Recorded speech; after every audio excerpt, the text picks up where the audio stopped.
el principal concepto en economía circular es que tú mantengas los recursos que estás utilizando, los mantengas en el sistema por el mayor tiempo posible y que su valor, que en este caso tiene que ver con su funcionalidad, pues se preserve, se incremente incluso de ser posible, o se recupere si lo ha perdido.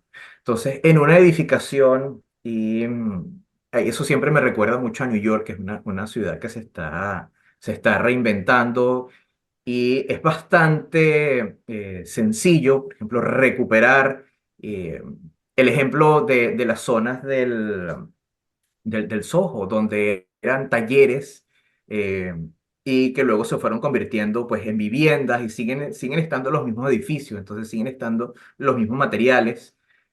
Las adecuaciones que se han hecho pues, son, entre comillas, menores considerando el valor que tienen, ¿no? Y bueno, ya hay Ujú. otros efectos que le han dado una gran valorización. Eso es tal cual, dice, oye, pero yo no veo un reciclaje. No, mira, el reciclaje es el último recurso de la economía circular y cuando es por quizás lo que quieren empezar muchos.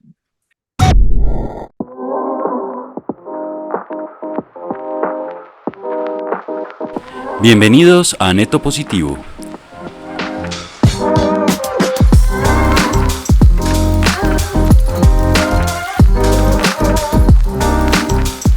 un podcast donde hablamos con personas de distintas profesiones y nacionalidades sobre temas de actualidad relacionados con el medio ambiente.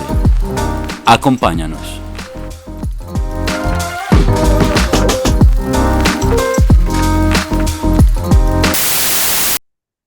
Hola, mi nombre es Sebastián Moncada. Hoy me acompaña Juana Manuela Montoya y Walter Liebald. Walter Liebald es chileno, estudió química y luego hizo una maestría en manejo ambiental y desarrollo sostenible de la Universidad Simón Bolívar de Venezuela y actualmente está atendiendo esta llamada desde la región del Gran Valparaíso en Chile. Ha trabajado con startups y ONGs, es fundador de Consulado Cívico y consultor en construcción y economía circular. Walter también tiene experiencia desarrollando proyectos con la ONU, USAID y el Departamento de Estados Unidos y el Departamento de Estado de Estados Unidos.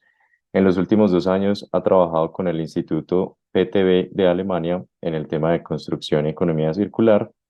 Y hoy, pues, claro, vamos a hablar sobre construcción. Walter, bienvenido a Neto Positivo. Hola, Sebastián, Juana Manuela, encantado de estar aquí. Muchas gracias. Bueno, Walter también es bombero, nos sorprendió mucho con su diversidad de conocimientos. Cuéntanos un poquito qué has estado trabajando en los últimos años, a qué te estás dedicando. Mira, como tú dijiste, los últimos 2 años he estado muy, muy contento trabajando con el Instituto de Metrología de Alemania, el PTB, en ayudar a América Latina en el camino hacia la economía circular desde lo que se conoce como la infraestructura de la calidad, que son las instituciones pues, de metrología, de certificación y de normalización. Particularmente en el grupo de construcción estaba Argentina, Uruguay, Colombia y República Dominicana. Fueron como mis ahijados en el proyecto. Lo que hacemos es, pues, los consultores ayudamos en ese proceso. Pero estuvieron involucrados más de 25 países en el proyecto, otros trabajando en la parte de plásticos y en la parte de agroindustria. Aquí vamos a comentar un poco sobre construcción, como dicen que es la parte y con qué se come la construcción y la sostenibilidad cuando los ponemos en el mismo plato. Walter, bienvenido también de mi parte. Eh, He estado muy contenta oyéndote hablar por fuera del micrófono y mencionabas hace un rato un concepto que es el de entorno construido. ¿Por qué es importante que hablemos en esos términos, que conozcamos ese concepto? Es la combinación, para entenderlo fácilmente, la combinación de lo que son edificaciones, las casas, edificios, donde habitamos y trabajamos, más la infraestructura que utilizamos para movernos entre ellos, darles servicios. Pues también incluimos pues, la mayor infraestructura extraurbana que nos permite conectar ciudades. Entonces, ¿Por qué es importante? Porque ese es ahora el hábitat de la mayor parte de la humanidad. Ya pasamos ese umbral donde la mayor parte de los seres humanos vivimos en entornos urbanos y se ha comprobado que también es la forma más eficiente para que vivamos, ¿no? Aunque muchos quieren retornar a la naturaleza, nuestro impacto como modificadores de nuestro medio ambiente es mayor mientras más espacio ocupemos. Hablemos un poquito sobre el impacto ambiental de la construcción, si quieres, pero resumamos un poco por qué es importante tener la construcción en mente cuando estamos hablando de impacto ambiental. Bueno, porque es quizás como seres humanos es el mayor impacto que producimos sobre nuestro ambiente. Em, no tengo los numeritos directos y actualizados, pero vamos a decirlo, el entorno construido es el mayor consumidor de energía, de materiales y de los mayores generadores pues, de emisiones de gases de efecto invernadero cuando lo vemos como sectores, ¿no? Sí, el sector de entorno construido, por eso también es tan importante considerarlo, pero la razón clave es esa, porque eso es lo que nos permite vivir, ¿no? Entonces, no es algo de lo que nos podamos salir y no es negociable. Lo que debemos hacer, pues, es estar conscientes, medir y, por supuesto, optimizar esos impactos, asumiendo que, pues, queremos seguir viviendo en este planeta como humanidad.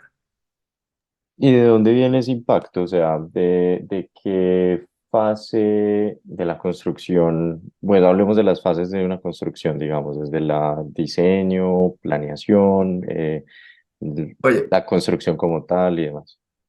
me encanta que menciones la palabra diseño, porque en la fase de diseño y de una edificación o infraestructura se puede disminuir cerca del 80% de su impacto. Entonces, una vez que ya ha sido diseñada, pues las fases que normalmente tomas en cuenta en lo que se llama el análisis del ciclo de vida, de forma simplificada, pues tienes la fase de construcción, la fase de uso y la fase de deconstrucción, en términos generales, ¿no? Pensemos en una casita, la construyes, ¿no? Entonces, ¿cuál es el impacto en esa fase?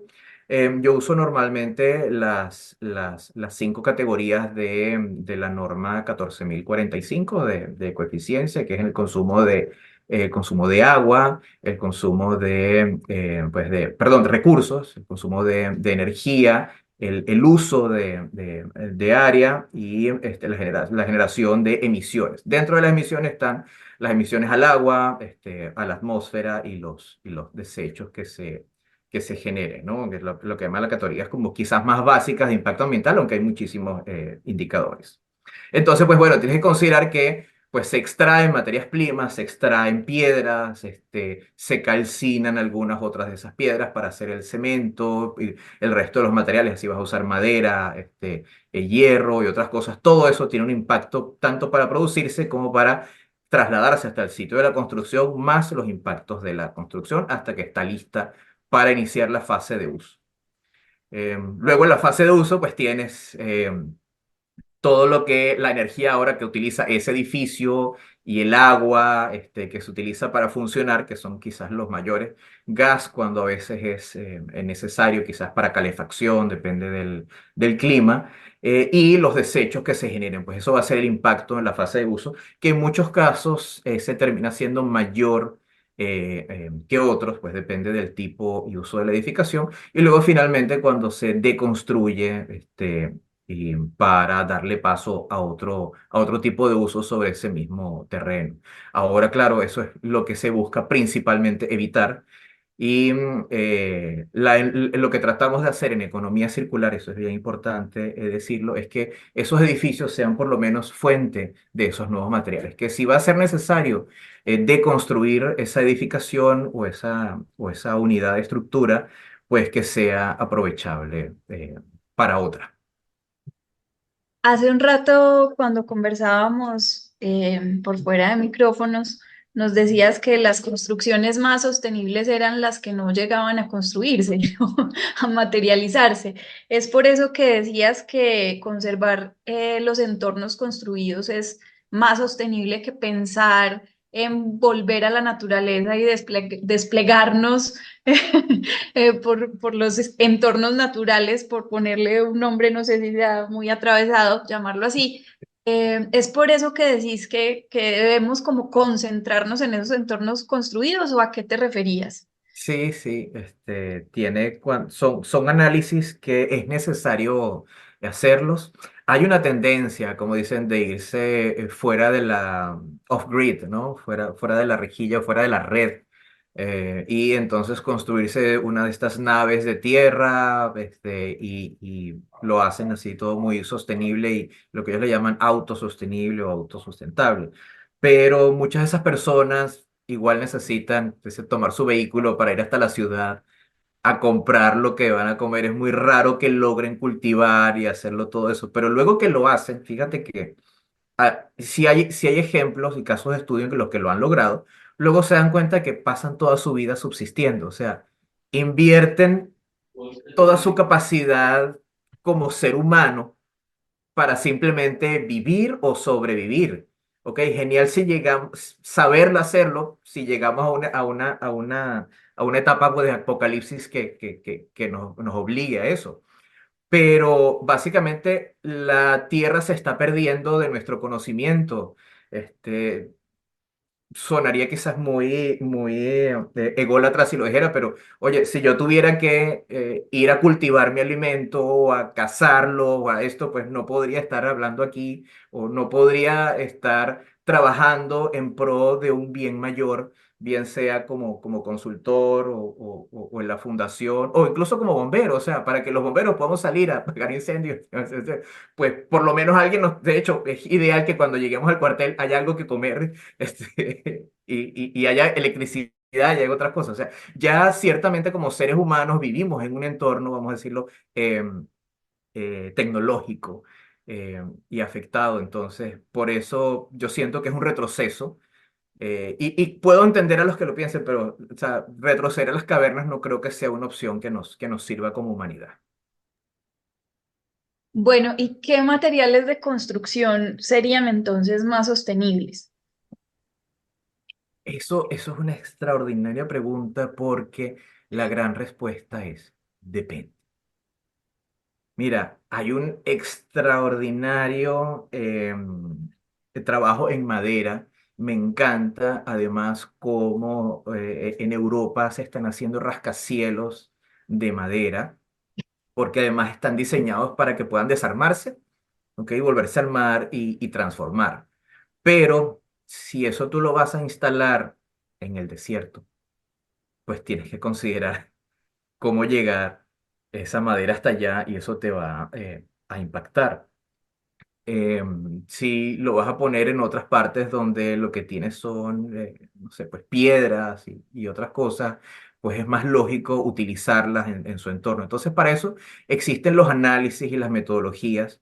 Yo soy partidario pues del análisis de ecoeficiencia, al menos solo considerar esa parte que es considerar las variables económicas y las variables de impacto ambiental para la toma de decisiones. En función de lo que tienes que definir es cuál es el beneficio al consumidor, cuál es el beneficio de lo que estás logrando hacer. O sea, no es quizás no es construir un edificio de tantos pisos, es no, ¿qué es lo que yo quiero hacer ahí? O sea, no, yo le quiero dar habitación a una familia de 4 personas. Entonces ahí volvemos al diseño. Eso lo puedo hacer con madera. Por ejemplo, en Uruguay está trabajando en madera para vivienda de interés social.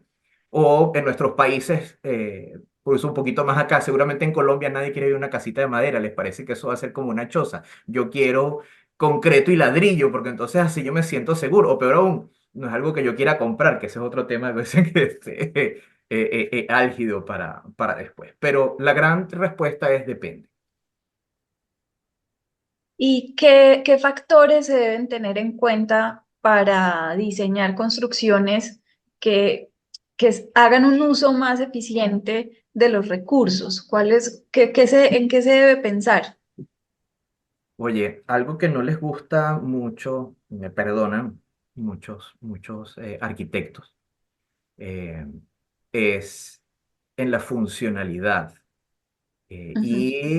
diseñar basados en cómo van a ser utilizadas esas instalaciones. Pensemos en viviendas.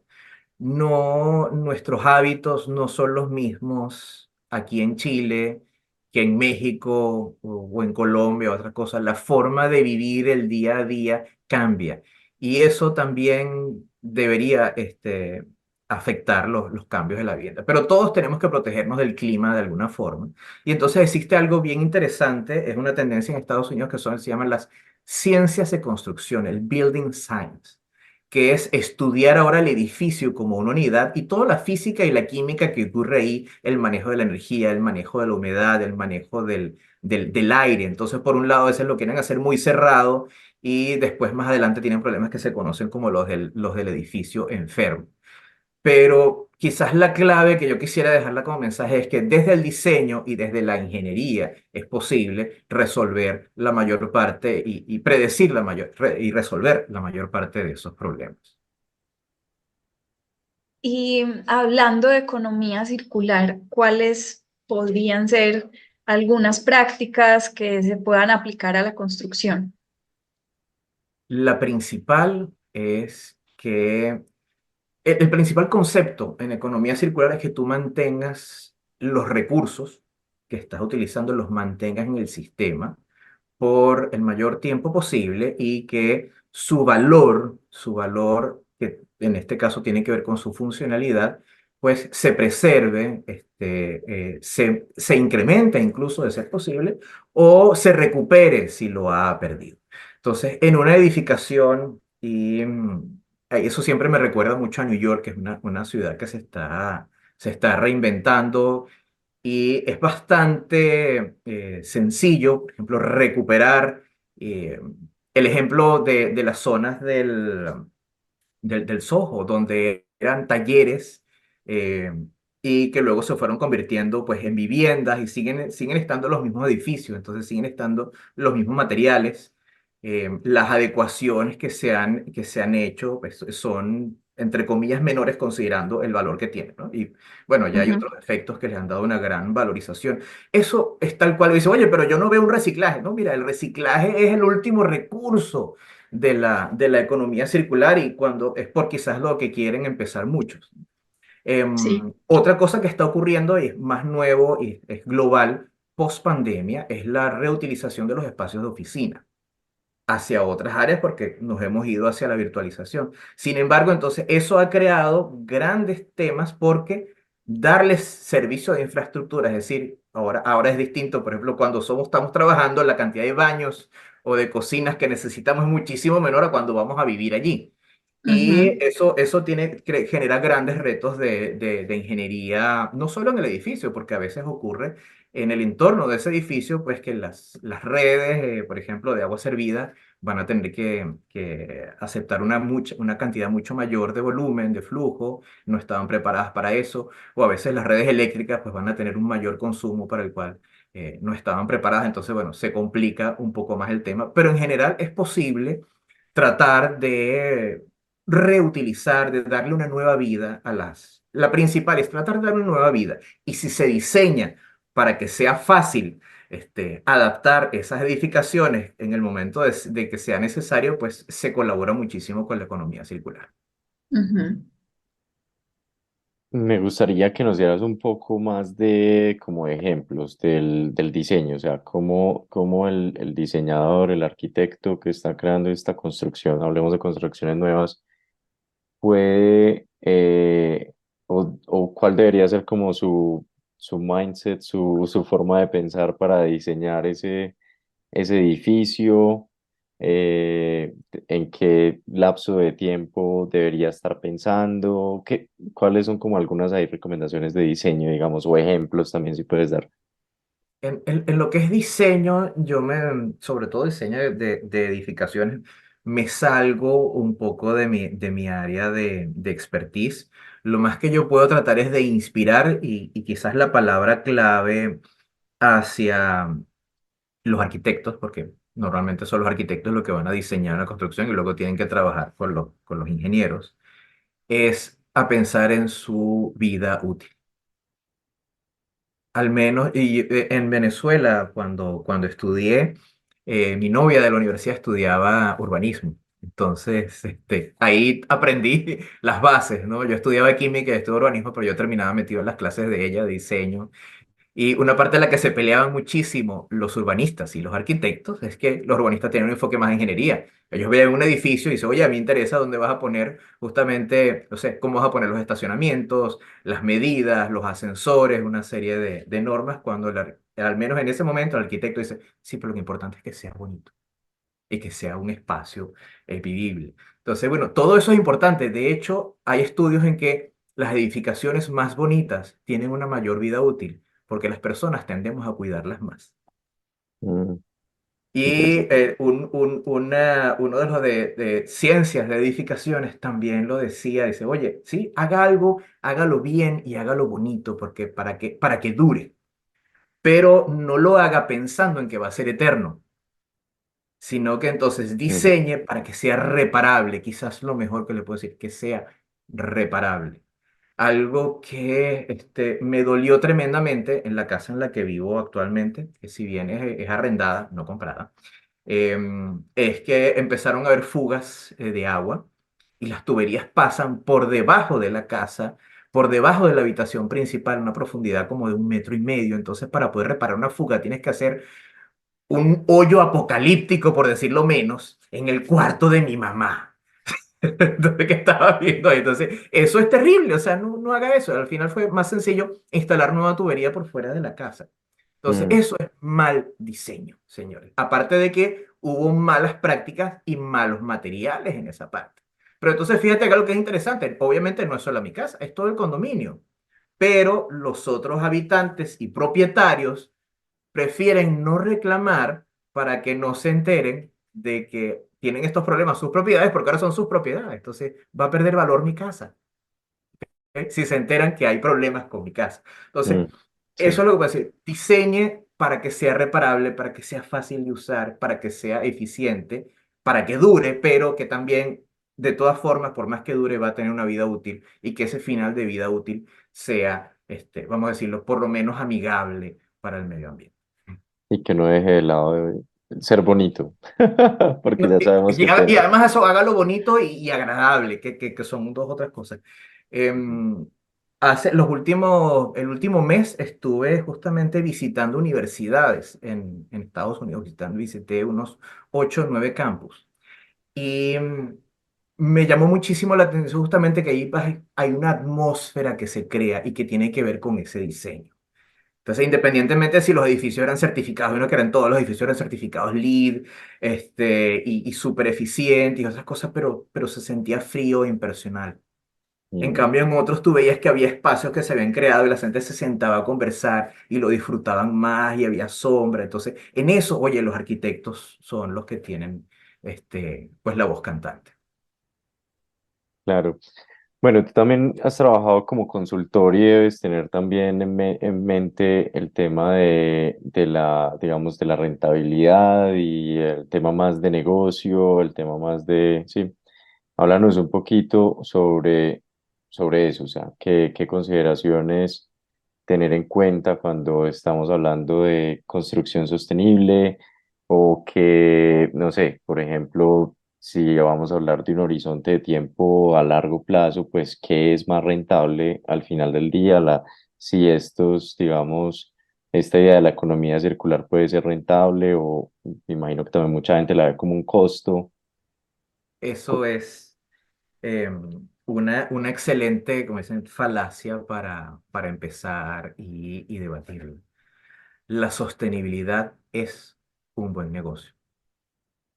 Es de los mejores negocios y puedo decirlo con 9 años de experiencia en desarrollo de soluciones de negocios sostenibles en toda América Latina, en nuestros países, en los que se decía que no era posible, que nadie quería hablar de lo sostenible de lo verde, pero porque es más caro. Pero cuando haces un análisis del ciclo de vida adecuado, te das cuenta de que es más barato. Em, Porque analizas y optimizas donde verdaderamente impacta.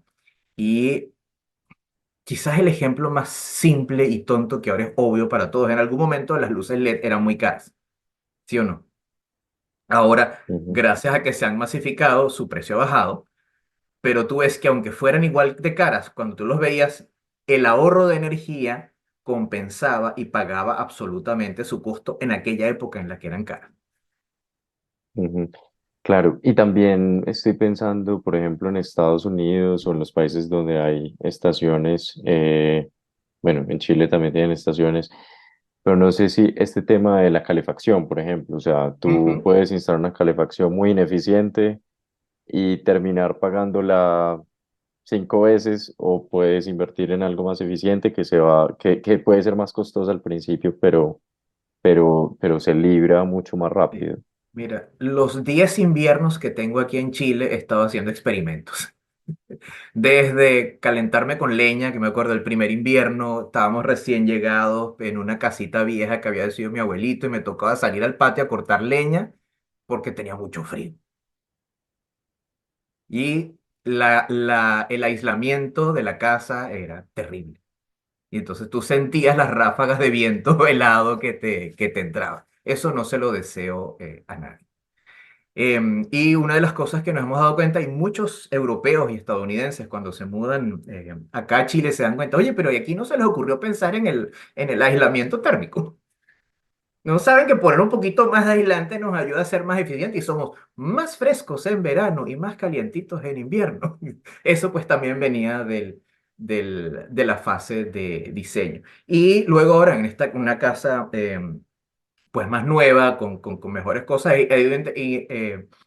experimentando con el calentamiento a gas y también los calentadores eléctricos. Incluso tenían una cámara térmica para hacer la prueba. O sea, soy muy nerd en esa parte.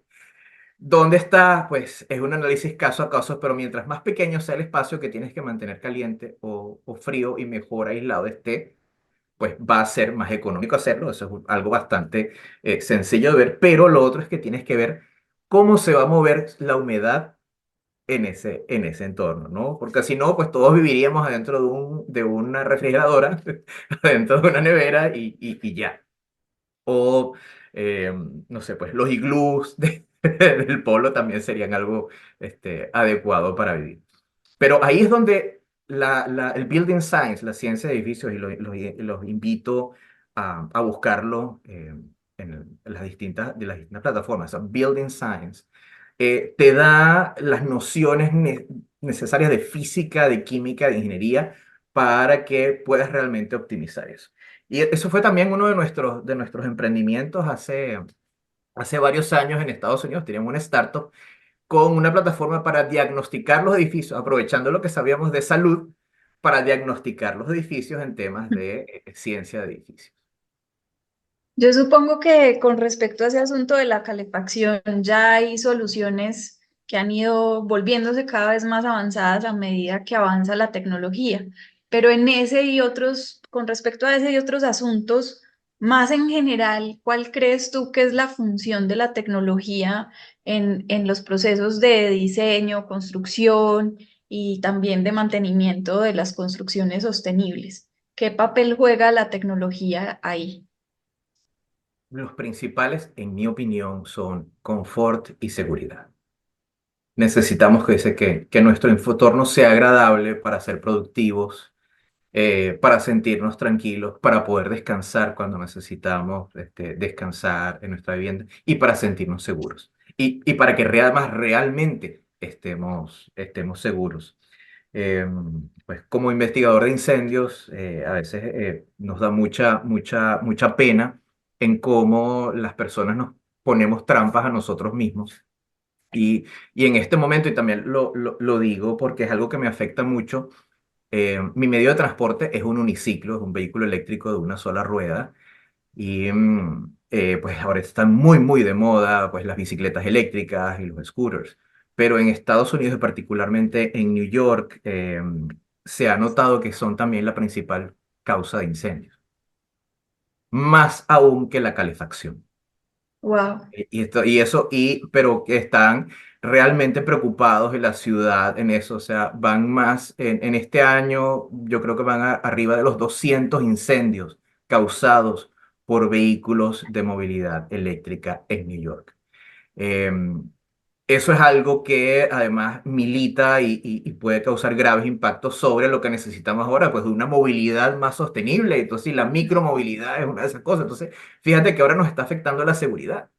Mucho más que, por ejemplo, la calefacción. Sabemos los bomberos aquí en Chile que en lo que es invierno empezamos a tener más incendios porque además otros factores, las olas de migrantes de países más cálidos que no estábamos, como no lo estaba yo, acostumbrados a tener una calefacción y es fácil cometer un error. Oye, y si se te caen, no sé, las brasas en el medio de la sala y le caen a la alfombra, catástrofe. Sí, Catástrofe. claro. O si se te recalientan, estás tratando de secar las toallas muy cerca del calefactor y A mí me pasó, a mí me pasó, una toalla se me empezó a quemar porque se pegó con la parte por la radiación, simplemente era de material sintético, estaba muy cerca de la chimenea. Me pasó a Ujú. mí que se me estaba quemando una toalla, bueno, la saqué a tiempo porque estaba pendiente, pero si eso pasaba en la noche. Entonces, Claro. volviendo, es confort y seguridad las cosas más importantes que necesitamos de esas cosas tecnológicas. A veces puede ser una estufa, pero es tecnología que hemos Ajá. creado los seres humanos. ¿Y qué tecnologías innovadoras conoces que en este momento se estén impulsando dentro de ese campo de la construcción sostenible? Mm, Mira, me sorprende que además se han quedado. Algo que me encantaba lo probamos en México, eran los materiales de cambio de fase, que son unas microesferas llenas de una cera que funde específicamente a determinada temperatura, normalmente en el orden de los 20 grados, 23 grados, que entonces te permite mantener, y es ideal para climas tipo desérticos, que son muy calientes de día, muy fríos de noche, como en el norte de México. Y era un material, creo que en ese momento, te estoy hablando en el 2011 por allí, era un material que se consideraba extraordinariamente caro y premium en Alemania. Pero dijimos, bueno, déjenlo probar en México en casas de interés social. Y resulta que el ahorro de energía que producía ese material era tan importante que se pagaba. Y se pagaba en algo así como año y medio lo que daban los resultados. Entonces, algo que era un material carísimo. Lo que pasa es que la diferencia principal era en Alemania, acostumbrados al invierno, pues tienen unos sistemas de aislamiento muy eficientes. Entonces, el incremental de este material no era tanto. Sin embargo, en otro entorno, donde además el aire acondicionado que utilizaban era un aire acondicionado reciclado que venía de Estados Unidos y que era extraordinariamente ineficiente, pues ese ahorro de energía pagaba completamente el material y daba suficiente confort. En Cancún, creo que fue para la COP16, se utilizó también para hacer un edificio de vivienda de interés social completamente net cero. Esa fue una de mis tecnologías favoritas porque es una tecnología pasiva, que algo que simplemente con la química y la física cambia de fase y esa entalpía de cambio de fase es la que absorbe la energía cuando hace mucho calor y luego la libera cuando hace frío. Esa me encantó. Luego de eso, bueno, los avances que se han tenido en la generación de energía y cómo ha aumentado la eficiencia de los paneles que los bancos de baterías sean fáciles de operar. Justo visité a un amigo, un gran amigo en Rhode Island de hace tiempo, un señor mayor, y muy orgulloso me mostró sus paneles en una casa, es una casa de 1850 creo. De hecho, son dos casas que las juntaron, hicieron otra, y tenía sus paneles solares y baterías también de una marca muy famosa ahora que también produce vehículos y que tiene otros problemas. Yo estaba en eso. Lo otro que más utilicé allá también para probarlo, probé distintas marcas de vehículos eléctricos y cómo era su experiencia de carga y de autonomía. Y ahí hay todavía muchísimo, muchísimo trabajo por hacer en lo que es la experiencia del usuario. Tristemente vimos que todavía lo ves en los precios. Ahora, antes era caro arrendar un vehículo eléctrico, ahora eran los más baratos. Y los otros nos decían, oye, ¿en serio sí lo quieres? Pero te acuerdo que te vas a demorar cargando. Mientras que siempre encontramos otra forma que hacer y cuando estábamos cargando, por ejemplo, empezabas a conversar con los que están cargando el otro auto y lograbas una conexión que, por ejemplo, no se logra en las estaciones de gasolina. Tú no te pones a conversar con la otra persona que está cargando gasolina. Pero en una estación de carga sí lo haces. Entonces, son otras cositas, como dicen, side effects de la tecnología. Bacano. Bueno, y cambiando un poquito de tema, digamos, en términos de políticas, ¿qué políticas, regulaciones y demás pueden implementar los gobiernos para promover la construcción sostenible o mejor para tener entornos construidos más sostenibles? Ya te iba a decir que no hablo de política porque aquí tuvimos un plebiscito. Pero, pero las políticas públicas necesarias son duras de implementar. Y las autoridades, mi mejor sugerencia es apoyarse en la academia y realizar los estudios suficientes para poder tomar las mejores decisiones, que son caso a caso. En Chile somos expertos en hacer hojas de rutas y ofrecer un montón de subsidios, pero en la práctica mucho más vale la decisión de los consumidores. Ujú, Entonces, los gobiernos tienen una tienen la mano sobre la infraestructura. Ahí sí hay que definir en el entorno construido, pues los gobiernos tienen la mano sobre la infraestructura y también tienen la mano sobre, digamos, las normas que rigen la construcción. Pero esas normas son los límites o muchas veces son los valores mínimos. Somos los compradores o los usuarios los que tenemos la capacidad, y en mi caso yo considero que la responsabilidad de exigir más allá. Es decir, oye, sí, está muy bonito este departamento, pero yo lo quiero con ventanas de doble panel, como mínimo. Ah, ya es una y ya se ha ido haciendo, he visto con muy buen ojo y felicidad que aquí se ha ido incrementando esa penetración, han ido bajando los precios, ya uno puede pensar en, por ejemplo, cambiar las ventanas a una casa y eso significativamente va a mejorar su eficiencia, por decir un elemento, ¿no? Que también tecnológico y pasivo. Yo siempre va a ser siempre preferible los instrumentos pasivos que no requieren que tú lo enciendas, que tú lo apagues o que tú lo uses de cierta forma, sino que una vez estando ahí, funciona y te ayuda. Entonces, que se den los incentivos, por ejemplo, que se requieran, ya hay una parte en la que la industria, ahí viene otra término que es la industria de la construcción, que es la empresa que básicamente se dedica a hacer casitas para venderlas. Ellos van a querer hacer las casitas de la forma más rápida y más barata. Normalmente, a menos que venga alguien a competirles y dice, no, mira, pero yo la hago verde. En México también hay excelentes casos de estudios sobre lo que se trabajó de vivienda verde de interés social y incluso se creó un conglomerado, un consorcio de la industria donde las distintas partes interesadas, empresas, constructoras y el gobierno, pues estamos a conversar, analizar las mejores prácticas y hacer programas pilotos y experimentos al respecto. Y, entonces, y atreverse a experimentar, atreverse a fallar. Y no hay mejor, y nos dimos cuenta además que haciendo esos experimentos que muchas de las teorías pues no estaban bien, los cálculos no teóricos no se ajustaban completamente a la realidad porque nos faltaba la familia que vive allí. Y entonces esa familia que vive ahí usa esa vivienda, usa esa cocina de distinta forma a como tú calculaste que lo iba a hacer. Entonces, sobre la práctica y sobre esos datos es que puedes tomar las mejores decisiones.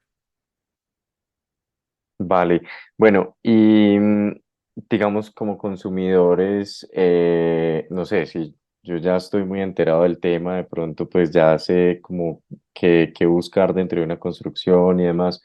Pero ¿qué recomendaciones darías? No sé si existen de pronto certificaciones que te ayuden como consumidor a tomar decisiones o, o qué otras recomendaciones le darías a alguien que esté pensando en tal vez comprar, remodelar, tal vez demoler para construir algo nuevo. ¿Qué recomendaciones darías ahí? Primera palabra clave y que me encantó que le haya usado, certificación. En este proyecto que te comentaba sobre la infraestructura de la calidad, uno precisamente de sus grandes productos es esa certificación que como consumidor te da la seguridad y la confianza de que eso que tú estás eligiendo es bueno. Y en eso todavía hay muchísimo trabajo que hacer. Algo que se logró excelente fue justamente que Colombia sacara su primera norma para lo que es el etiquetado ambiental de productos de construcción, que son las declaraciones ambientales de productos, donde es algo, es bastante técnico para entenderlo, pero es como normar cómo se va a estudiar, cuáles son los parámetros que tú tienes que analizar para decir que algo y el punto es que ese algo en sí mismo, una sola que tú analices no te dice, tú tienes que verla en contraste con otras, ¿no? Entonces, por lo menos me va a decir, ah, mira, resulta que este acero que voy a poner aquí es mejor que este porque aquí su declaración me lo da distinto, ¿no? O quizás en la comida, esta tiene menos sellos. ¿Ok? O este tiene más sellos, o el con todos los que ya vemos un poquito más en la etiqueta, mira, el equivalente del contenido, la huella de carbono es menor, el contenido de material reciclado es mayor, pero su firmeza, su dureza o la vida útil es mayor. Todavía nos falta muchísimo trabajo al respecto, pero a nivel global yo pienso que la mejor vía va por esa, por las declaraciones ambientales de producto junto con sus, lo que llaman las reglas de categoría de producto es lo que te permite analizar y poder comparar eso. En el caso particular de la construcción, que es donde más se ha trabajado eso, pues poder comparar distintos materiales a la hora de decidir, solo que ahora eso lo va a decidir una empresa, digamos que es la constructora, qué materiales utilizar. Nosotros vamos a decidir, sobre todo uno, si vamos a arrendar o vamos a comprar. Yo siempre les voy a recomendar que arrienden en lugar de comprar, porque algo, por ejemplo, que les va a permitir eso es cambiarse cuando esté disponible una vivienda de mayor eficiencia. Y eso va a ir moviendo el mercado, porque si no, nuestra casa querida, soñada, que queremos, nuestro techo sobre las cabezas, la gran inversión que hacemos los latinoamericanos y nos pasamos endeudados 20 o 30 años, y después, bueno, ya te metiste en eso, Ujú, cambiarte y tomar otra decisión una vez que ya está hecha y lo que te vas a dar cuenta es que en ese apuro por tratar de comprar, porque realmente no compras, sino que te endeudas por tu techo propio, em, pues luego te va a dificultar muchísimo el cambio y te va a costar, te va a doler mucho el cambio, por lo menos en los primeros 5 o 10 años, dependiendo del tipo de crédito que tengas, ¿no? Entonces, como consumidores es arriende, no compre, busque evaluar la mejor tecnología. Colombia tiene algunas certificaciones de sellos ambientales todavía y las que existen no dicen mucho. Está la certificación LEED, que me gusta mucho su concepto, pero nosotros para consumidores, cuando te vas a dar cuenta, em, No es tan no práctica. es totalmente transparente y no nos permite Ok. tomar esa decisión de otras cosas. Hay otras certificaciones, pero en general ese mundo todavía no ha coalescido. O sea, y ese es otro tema. Tengo una presentación completa de la que estuve hablando 2 horas en Ecuador sobre las distintas certificaciones de lo que llamamos ahí construcciones sostenibles o edificaciones sostenibles. Es un tema en sí mismo, ¿no? Compararlas y ver que una le da más eh, preferencia a otras cosas o mayor importancia a estas, cuando al final tenemos que evaluarlos como en condiciones científicas, que es muy difícil que lo podamos hacer los consumidores. Pero eso va a ir evolucionando y en la medida en que no estés amarrado a tu propiedad, pues vas a poder cambiarla por una mejor y quizás pues la constructora, si se le queda vacío su edificio o su condominio, pues tendrá que hacer algo para adecuarlo y seguramente la inversión que hace, por ejemplo, una constructora para mejorarle la eficiencia energética a 20 casas al mismo tiempo va a ser mucho menor y más eficiente que si 20 personas particulares lo tratan de hacer. También los invito a ponerse de acuerdo con sus vecinos, a conocer a sus vecinos y ver qué pueden hacer en conjunto. Ujú. Walter, muchísimas gracias. Llegamos al final del episodio, pero ha sido un gusto oírte. Me quedo con varias ideas en la cabeza, sobre todo, obviamente, cuando dijiste que lo bello es más sostenible y más duradero, me encantó. Y bueno, dándole vueltas al asunto de que es preferible alquilar que comprar.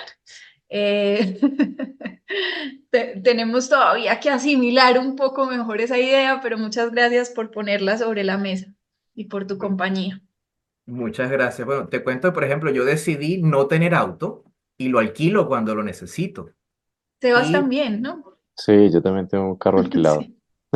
muy bien, muy bien. Yo lo alquilo por, ahí la tecnología nos ha ayudado. Aquí existe una aplicación en la que puedes alquilar el vehículo por minuto. Ujú. Por Ok. ejemplo, tomo un auto y lo utilizo 10 minutos en llegar a Viña por la autopista y pago algo así como $3, $4 por algo muy, muy, muy económico. Y en algún momento estaban compensando su huella de carbono, ya no, los regaño. Todo el mundo sabe aquí en Chile quiénes son. Deberían volver a compensar su huella de carbono.